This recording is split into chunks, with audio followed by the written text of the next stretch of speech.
the height of the triangle is 2 more than 3 times the base. Dimensions would give you 28. So basically what you wind up with here is you set your formula for the area of a triangle. You have 1/2 the base times 3 base plus 2 has to equal 28. Double the other side, distribute out the b. The last one. Now, you do one of two things here. You wanted to try to use the calculator to figure that out? That's fine. That would have gotten you there with the intersections in the going through that. Otherwise, you have to set up the factor. In fact, this one isn't that bad.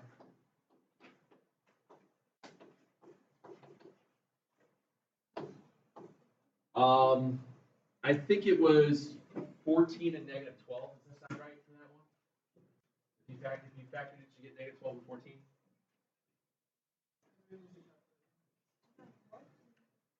I think it's what it was. I'm just going to go with it and see what happens. We'll just take it.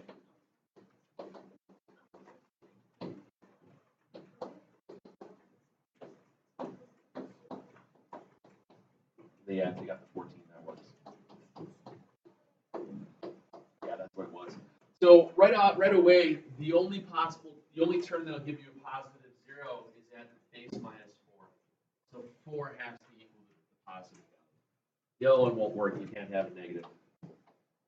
And then you would substitute back in. Right. Yes, ma'am. That's what we're doing. That's exactly what it is. That's what you're doing. You're taking it and you're setting it equal to it. That's what it's finding. Oh, I'm sorry, the minimum. Okay. Oh, I'm sorry. Hello. So at this part here, the minimum value, if you look at it, this would be up like a cup. Your minimum will be opposite of b over 2a. So at negative 1/3 is the b value. So the minimum area that it could be is once you substitute negative 1/3 into the equation.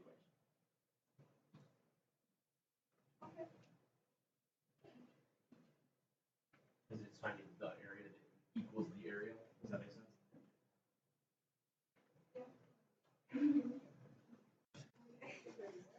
No, I just said that I put negative, the 1/2 times 3 plus 2 times 3. And it was what? Negative 1/3, right?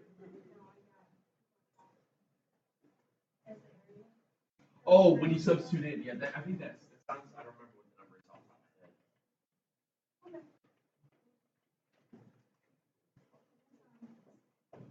of my head. A lot of the ones that we do with these things is given dimensions. What is the dimension have to be off of that? Yeah. There's a lot of these max mins like this when you're looking for that minimum possible area. It's more of a calculus thing. There's some other things that we can do to it that we just don't do that. So I'm trying to just skim the surface of just a little bit of terminology. There's other things that'll come down the pipe eventually. But for now, I wouldn't worry so much about it. You know how to set up with the area, give them the value, and figure out the setup through there, you're going to be fine. All right? Let's do something new. Completing the square and quadratic formula. One of those things you've done, the other one you have not.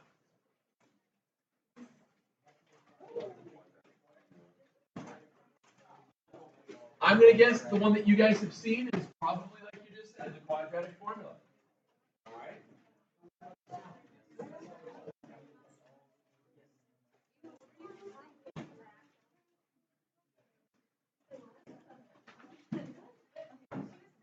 Oh, the song? Yeah, there's a song.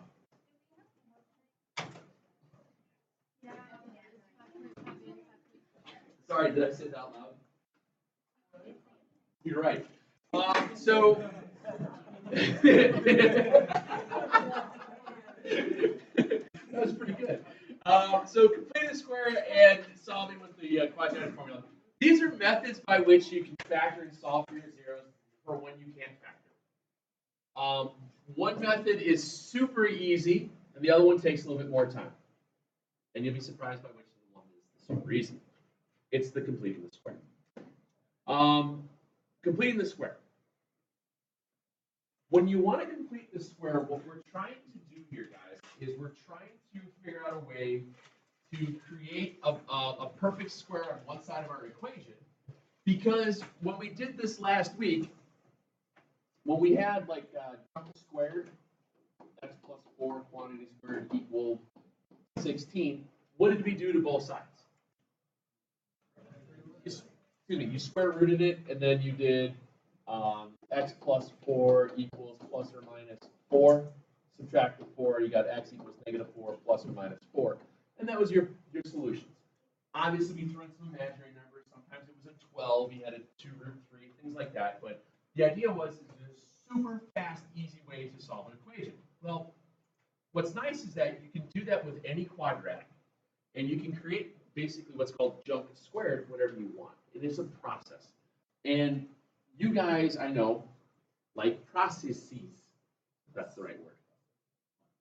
Processes? Is it processes? Whatever. So basically, I want to turn this x squared plus 10x minus 3, which is something we can't factor. What times what's negative 3 add together to get 10. I want to turn that into jump squared. Because then I can take the square root of jump on both sides. So here's what we do. We follow a procedure. First thing you have to do when you're worrying about completing the square is that your a value has to be equal to 1. Is it equal to 1? Yes. All right, cool. Secondly, well, how about this? Step number 1, move C. Okay, how do I move a negative 3? I have to the other side. Okay, so I move C, I get x squared plus 10x plus blank. There's a reason why I'm going to put a plus blank here, you'll see in a minute, equals 3 plus blank. That might lead you to believing that I'm going to be adding something to both sides of the equation to keep it balanced. It works like that.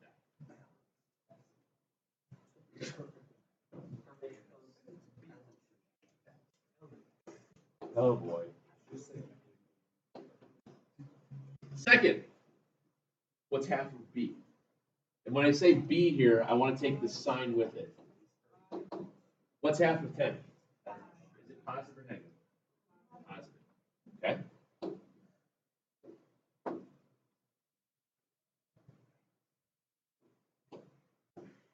Drop the 5 here. Square it. If I square 5, what do I get?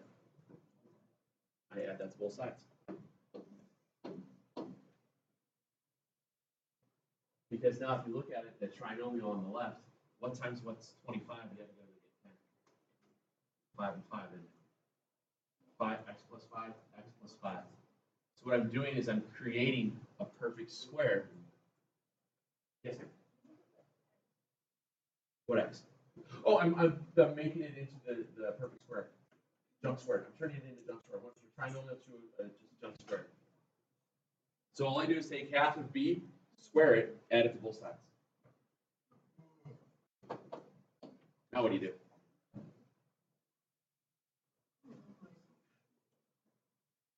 What do you do? I got jump squared equals a number. What do I do? Square root. So you just square root now. Solve.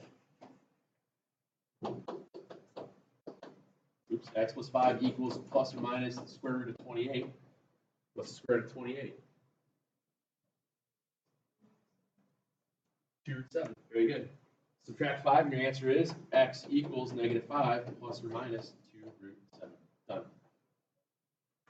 Who do you play?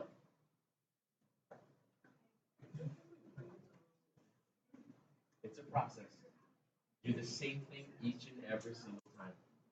Half of b, whatever half of b is, goes to the parentheses. You square it, you add it to both sides, solve for x. Same thing every single time. Well, there's a way of showing how it's developed, but I just don't have time to show you with a piece of paper today, so I'll do it tomorrow or Monday. Okay. Look at another one. The screen is going bad. Don't give up. Let's do another one. We'll walk through another one. Yeah.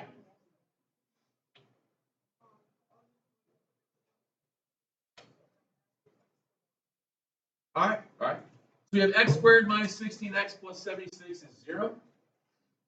Obviously, this is also a really nice trick of a process to do when your b value is even.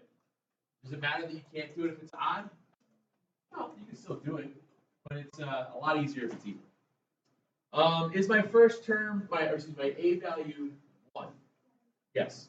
Okay. So that means the first thing I gotta do is move my value of c. What's the c value in this equation? 76. So I got x squared minus 16x. 16x plus blank equals negative 76 plus blank. Move C. Now you're going to create junk in the junk squared part. In order to create the junk squared part, I have to take half of B. What's half of negative 16? Negative 8. So this value here goes right here. When I square negative 8, what do I get? 64.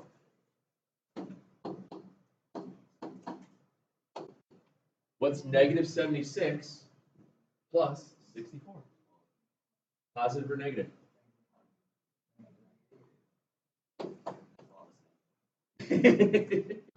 You're just imagining things.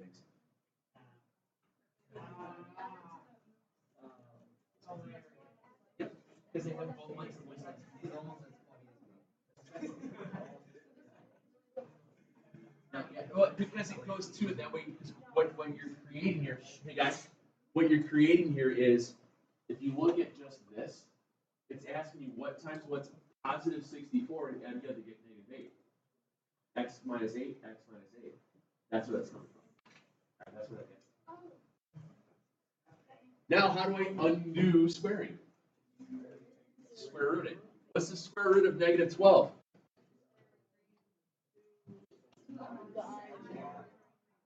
But what are you forgetting right now? Thank you. And your answer is 8 equals, or excuse me, x equals 8 plus or minus 2I root 3. Completing the square is super fast, super efficient, and relatively easy. Bless you. It is a very straight process, and it never wavers. We actually do a lot of this. I was looking at our pacing, just so you guys are aware. We'll be testing at the end of next week without a problem, which means that it have to be on Thursday because then we go to a 4-day weekend.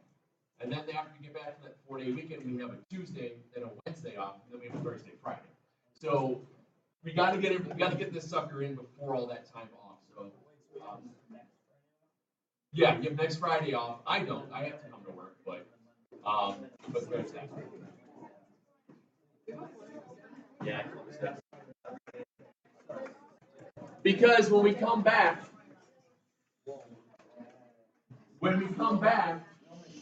guys, we will be, don't write this down. We will be working with completing the square with conic sections.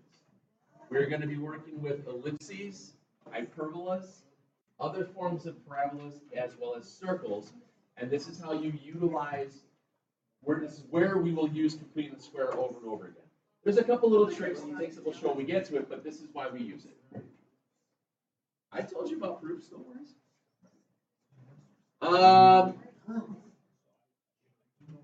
Let's do this one real quick, and kind of give you a hint of what you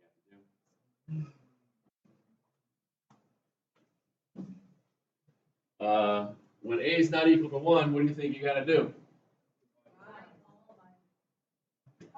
There'll be a little trick about it when we start working with conic stuff. There's another little step that we'll do, but we're not doing that now, so you don't have to worry about it. So if I have this one where my a value is not equal to 1, that means I have to do what? Divide by whatever the a value is. It so happens that my a value here is the GCF.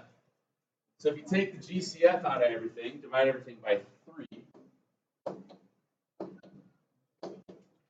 you get x squared minus 2x plus 4 is 0. You might have, it's possible. What's that? It's gone. It's a scalar. Remember, whenever we're factoring and finding zeros, the scalar doesn't matter. So we just move them around. Okay. So first step is to do what?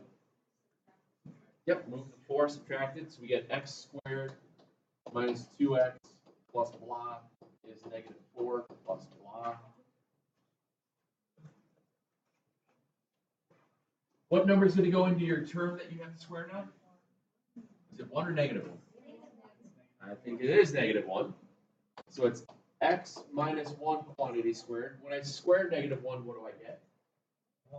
1. So I'm going to add 1 to both sides. Yep. Sorry, what? Because I still have to add the 1 to both sides. The negative 4 moved over. And whatever this piece is, this is always going to be a plus.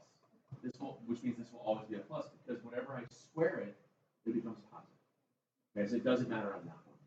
So what we did, remember, is we took half of b, the negative 2, cut it in half, we got negative 1. That dropped into my term. I squared it, added to both sides. What's negative 4 and 1? Negative 3. And now you're at a very fast solve. Yes, sir. What's half of negative 2? What's negative 1 squared? Yes, ma'am. What's that? Yeah, those are your zeros. Those are your zeros for across the x-axis. This one just has to be imaginary.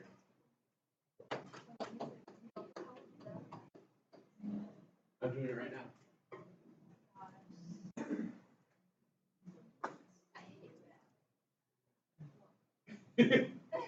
Sorry, we don't plot the imaginary numbers. You might do that pre-com. Think of it this way. This is also that parabola that looked like that. Think across the x-axis, but it occurred as imaginary.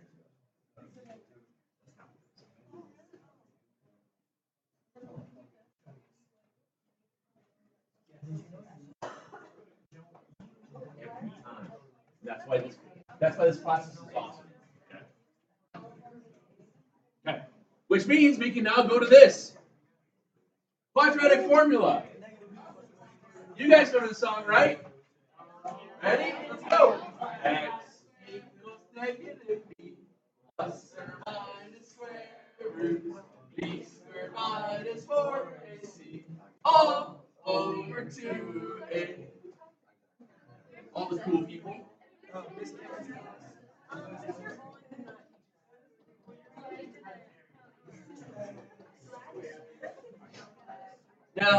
Now there are different variations upon the song,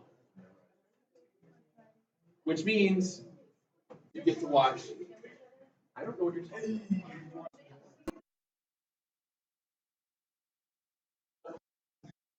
Actually, hold on before this goes. I in my head I know what I'm doing. If you're using quadratic formula, it's mainly you're just using your coefficients again. So just like whenever you're solving other stuff, quadratic formula is great when your middle term is not equal to an even number and your first term is not 1. Basically, whenever I would use quadratic formula. If it's my first term is equal to 1 and my b term is even and I can't factor it, I'm going to complete the square because it's fast. But here, if I'm going to go 2x squared plus x equals 5, I got to use the quadratic formula. What am I going to do first? Yeah, move the 5 over. Sometimes I'll hide that in there, and then you just get your 2x squared plus x minus 5 is 0. I've always been a big fan of labeling what things are so that we try not to screw up. So a is 2, b is 1, and c is negative 5. And just write it out. If you don't remember the quadratic formula, you can always sing the Pop Goes the Weasel. Negative b plus or minus square root b squared minus 4ac all over 2a. We talked about this in the past. Whenever you're the b squared minus 4ac is called the discriminant. Bless you. The discriminant is the value that's underneath the radical. And if you guys remember, when you did this before, if your discriminant is positive, you had 2 real answers. If the discriminant was 0, you had 1 real answer, which meant it changed direction on the x-axis. The vertex was on the x-axis. And if the discriminant was negative, you used to say no solution. But now we know negative discriminants mean what? Imaginary numbers. Okay. That's where that comes from. What?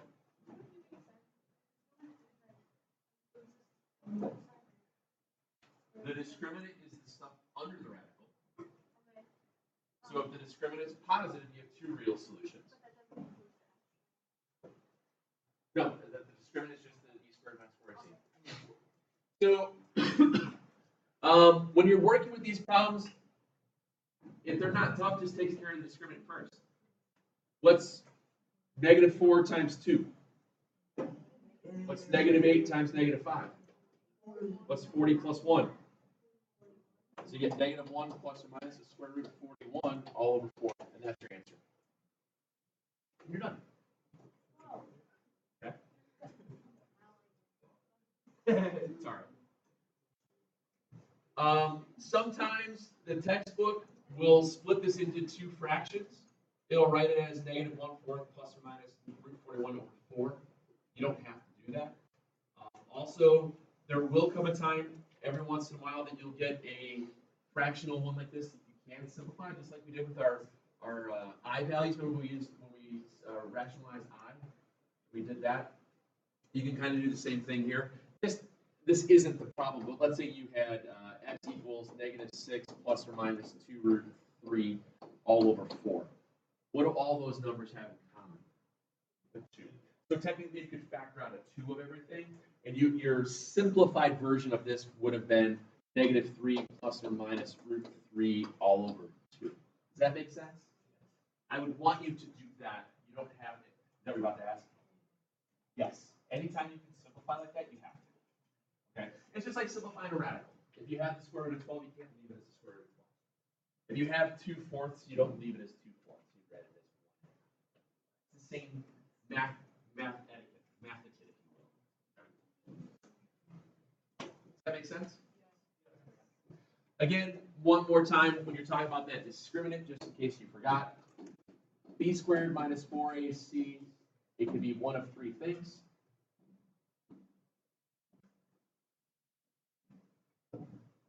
If it's positive, that means you have 2 real. If it's 0, it means it touches 1 real. And if it's negative, it's 2 imaginary. Okay. It doesn't necessarily mean that each one of those parallels will always be up like a cup. They can be down, up or down. It doesn't matter. Just want to reiterate the idea of the discriminant. Discriminant is a very common question that they'll throw on an ACT or SAT. They'll just ask, they'll give you a quadratic and say how many and what type of zeros will this have? And you'll just have to remember that discriminant is just b squared minus 4ac. And then you can do it like that. And yes, ma'am. The discriminant is just the number underneath the radical. That's why I wrote it as just b squared minus 4ac. That number. So the discriminant for the one we just did a minute ago was 41. 41 was positive, which means it had 2 real answers. They're crappy numbers, but they're 2 real numbers. Okay. May?